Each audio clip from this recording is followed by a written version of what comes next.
Train के AC compartment में मेरे सामने की सीट पर बैठी लड़की ने मुझसे पूछा, हेलो, क्या आपके पास इस मोबाइल की सिम निकालने की पिन है? उसने अपने बैग से एक फोन निकाला। वह नया सिम कार्ड उसमें डालना चाहती थी, लेकिन सिम स्लॉट खोलने के लिए पिन की जरूरत पड़ती है, जो उसके पास नहीं थी। मैंने हाँ में गर्दन हिलाए और अपने क्रॉस बैग से पिन निकालकर लड़की को दे दी। लड़की ने थैंक्स कहते हुए पिन ले ली और सिम डालकर पिन मुझे वापस कर दी। थोड़ी देर बाद वो फिर से इधर उधर ताकने लगी। मुझसे रहा नहीं गया। मैंने पूछ लिया, कोई परेशानी? वो बोली, सिम स्लॉट नहीं हो रही है। मैंने मोबाइल मांगा, उसने दिया। मैंने उससे कहा कि सिम अभी एक्टिवेट नहीं हुई है, थोड़ी देर में हो जाएगी। एक्टिव होने के बाद आईडी वेरिफिकेशन होगा, उसके बाद आप इसे इस्तेमाल कर सकेंगी। लड़की ने पूछा, आईडी वेरिफिकेशन क्यों? मैंने कहा, आजकल सिम वेरिफिकेशन के बाद एक्टिव होती है। जिस नाम से ये सिम उठाई गई है उसका ब्यौरा पूछा जाएगा, बता देना। लड़की बुदबुदाई, ओह। मैंने दिलासा देते हुए कहा, इसमें कोई परेशानी की कोई बात नहीं। वो अपने एक हाथ से दूसरा हाथ दबाती रही, मानो किसी परेशानी में हो। मैंने फिर विनम्रता से कहा, आपको कहीं कॉल करना हो तो मेरा मोबाइल इस्तेमाल कर लीजिए। लड़की ने कहा, जी फिलहाल नहीं, थैंक्स, लेकिन ये सिम किस नाम से खरीदी गई है मुझे नहीं पता। मैंने कहा, एक बार एक्टिव होने दीजिए, जिसने आपको सिम दी है उसी के नाम की होगी। उसने कहा, ओके, कोशिश करते हैं। मैंने पूछा, आपका स्टेशन कहाँ है? लड़की ने कहा, दिल्ली। और आप? लड़की ने मुझसे पूछा। मैंने कहा, दिल्ली ही जा रहा हूँ, एक दिन का काम है। आप दिल्ली में रहती हैं या? लड़की बोली, नहीं नहीं, दिल्ली में कोई काम नहीं, ना ही मेरा घर है वहाँ। तो मैंने उत्सुकतावश पूछा। वो बोली, दरअसल ये दूसरी ट्रेन है जिसमें आज मैं हूँ, और दिल्ली से तीसरी गाड़ी पकड़नी है, फिर हमेशा के लिए आज़ाद। आज़ाद? लेकिन किस तरह की कैद से? मुझे फिर जिज्ञासा हुई, किस कैद में थी ये कमसिन अलहर सी लड़की?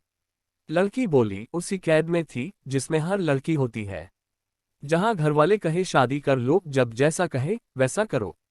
मैं घर से भाग चुकी हूँ। मुझे ताज्जुब हुआ, मगर अपने ताज्जुब को छुपाते हुए मैंने हंसते हुए पूछा, अकेली भाग रही हैं आप?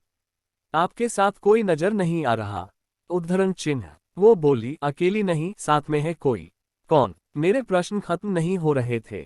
दिल्ली से एक और ट्रेन पकड़ूंगी, फिर अगले स्टेशन पर वो जनाब मिलेंगे, और उसके बाद हम किसी को नहीं मिलेंगे। ओह, तो ये प्यार का मामला है? उसने कहा, जी। मैंने उसे बताया कि मैंने भी लव मैरिज की है। ये बात सुनकर वो खुश हुई, बोली, वाह, कैसे, कब? लव मैरिज की बात सुनकर वो मुझसे बात करने में रुचि लेने लगी। मैंने कहा, कब, कैसे, कहाँ? वो मैं बाद में बताऊंगा, पहले आप बताओ आपके घर में कौन कौन है? उसने होशियारी बरतते हुए कहा, वो मैं आपको क्यों बताऊं? मेरे घर में कोई भी हो सकता है, मेरे पापा माँ भाई बहन, या हो सकता है भाई ना हो सिर्फ बहनें हो, या ये भी हो सकता है कि बहनें ना हो और दो चार गुस्सा करने वाले बड़े भाई हो। मतलब मैं आपका नाम भी नहीं पूछ सकता? मैंने काउंटर मारा। वो बोली, कुछ भी नाम हो सकता है मेरा, टीना, मीना, रीना, कुछ भी। बहुत बातूनी लड़की थी वो। थोड़ी इधर उधर की बातें करने के बाद उसने मुझे टॉफी दी, जैसे छोटे बच्चे देते हैं क्लास में। बोली, आज मेरा बर्थडे है। मैंने उसकी हथेली से टॉफी उठाते बधाई दी और पूछा, कितने साल की हुई हो? वो बोली, 18। मतलब भागकर शादी करने की कानूनी उम्र हो गई आपकी? वो हंसी। कुछ ही देर में काफी फ्रैंक हो चुके थे हम दोनों, जैसे बहुत पहले से जानते हो एक दूसरे को। मैंने उससे बताया कि मेरी उम्र 35 साल है, यानी 17 साल बड़ा हूँ। उसने चुटकी लेते हुए कहा, लग तो नहीं रहे हो। मैं मुस्कुरा दिया। मैंने उससे पूछा, तुम घर से भागकर आई हो, तुम्हारे चेहरे पर चिंता के निशान जरा भी नहीं है, इतनी बेफिक्री मैंने पहली बार देखी। खुद की तारीफ सुनकर वो खुश हुई, बोली, मुझे उन जनाब ने, मेरे लवर ने पहले से ही समझा दिया था कि जब घर से निकलो तो बिल्कुल बिंदास रहना, घरवालों के बारे में बिल्कुल मत सोचना, बिल्कुल अपना मूड खराब मत करना, सिर्फ मेरे और हम दोनों के बारे में सोचना, और मैं वही कर रही हूँ। मैंने फिर चुटकी ली। कहा, उसने तुम्हें मुझ जैसे अनजान मुसाफिरों से दूर रहने की सलाह नहीं दी? उसने हंसकर जवाब दिया, नहीं, शायद वो भूल गया होगा ये बताना। मैंने उसके प्रेमी की तारीफ करते हुए कहा, वैसे तुम्हारा बॉयफ्रेंड काफी टैलेंटेड है, उसने किस तरह से तुम्हें अकेले घर से रवाना किया, नई सिम और मोबाइल दिया, 3 ट्रेन बदलवाए ताकि कोई ट्रैक ना कर सके, वेरी टैलेंटेड पसंद। लड़की ने हामी भरी, बोली, बहुत टैलेंटेड है वो, उसके जैसा कोई नहीं। मैंने उससे बताया कि मेरी शादी को 10 साल हुए हैं, एक बेटी है 8 साल की और एक बेटा 1 साल का, ये देखो उनकी तस्वीर। मेरे फोन पर बच्चों की तस्वीर देखकर उसके मुंह से निकल गया, सो क्यूट। मैंने उससे बताया कि ये जब पैदा हुई तब मैं कुवैत में था, एक पेट्रो कंपनी में बहुत अच्छी जॉब थी मेरी, बहुत अच्छी सैलरी थी। फिर कुछ महीनों बाद मैंने वो जॉब छोड़ दी और अपने ही कस्बे में काम करने लगा। लड़की ने पूछा, जॉब क्यों छोड़ी? मैंने कहा, बच्ची को पहली बार गोद में उठाया तो ऐसा लगा जैसे मेरी दुनिया मेरे हाथों में है। 30 दिन की छुट्टी पर घर आया था, वापस जाना था लेकिन जा ना सका।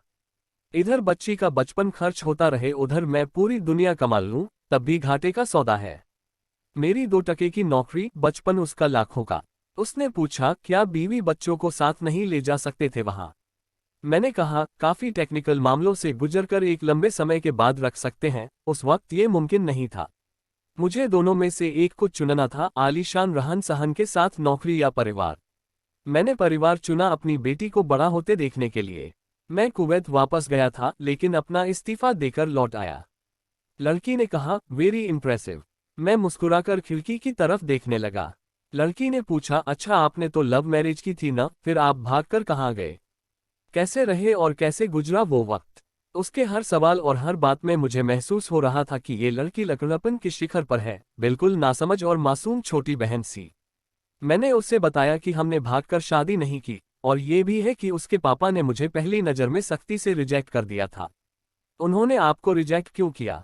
लड़की ने पूछा। मैंने कहा, रिजेक्ट करने का कुछ भी कारण हो सकता है, मेरी जाति, मेरा काम, घर परिवार।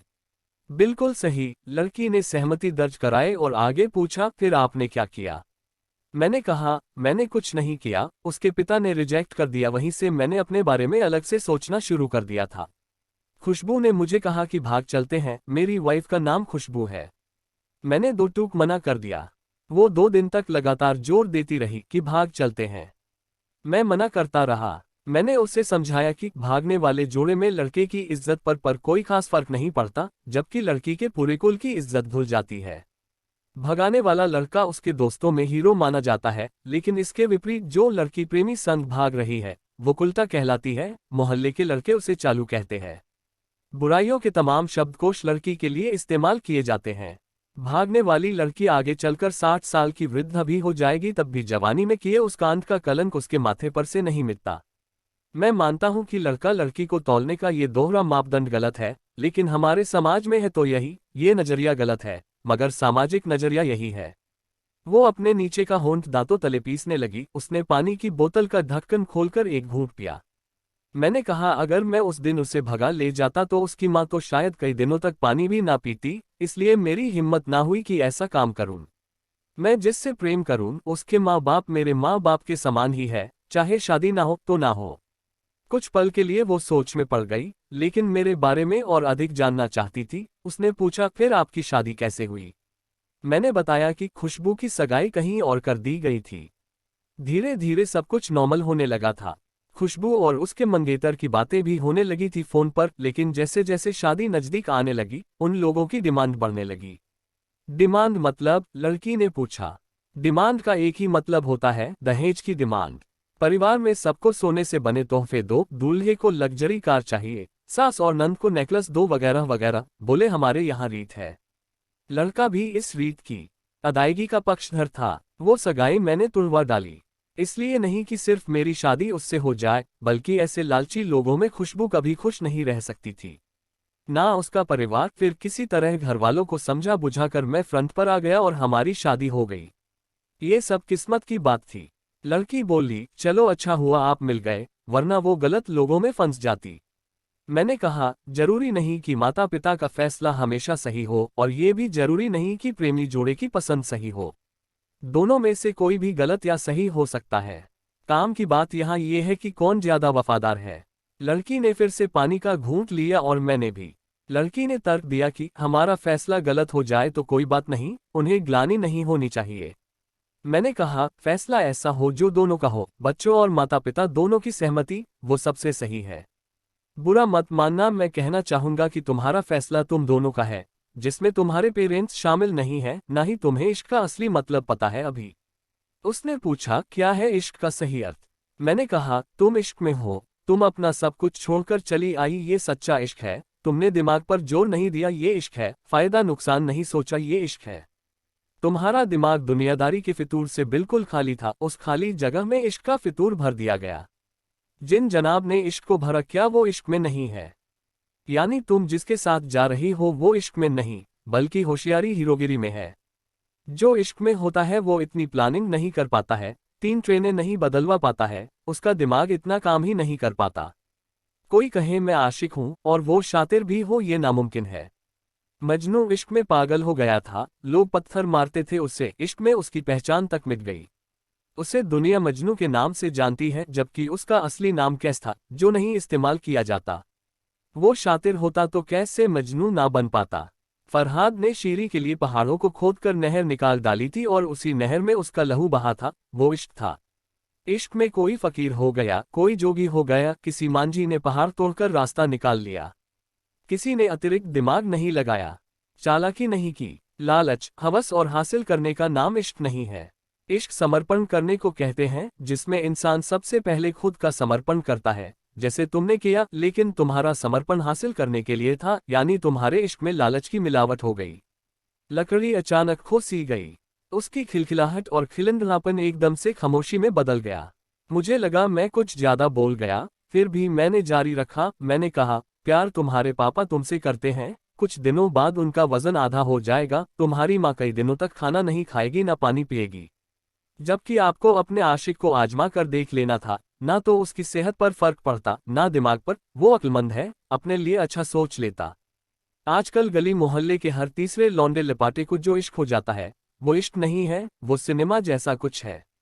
एक तरह की स्टंटबाजी, डेयरिंग, अलग कुछ करने का फितूर, और कुछ नहीं। लड़की का चेहरे का रंग बदल गया, ऐसा लग रहा था वो अब यहाँ नहीं है, उसका दिमाग किसी अतीत में टहलने निकल गया है।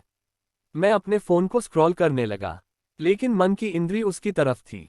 थोड़ी ही देर में उसका और मेरा स्टेशन आ गया। बात कहाँ से निकली थी और कहाँ पहुंच गई।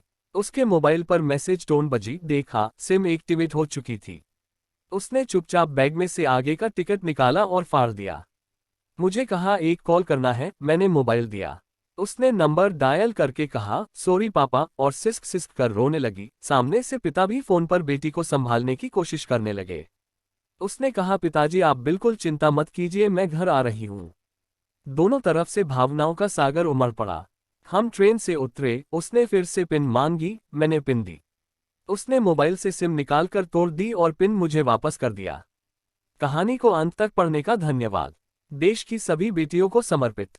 ये मेरा दावा है, माता पिता से ज्यादा तुम्हें दुनिया में कोई प्यार नहीं करता। कहानी पढ़कर शेयर अवश्य कीजिएगा, शायद कोई परिवार, कोई बेटी और उनका भविष्य इससे बच जाए।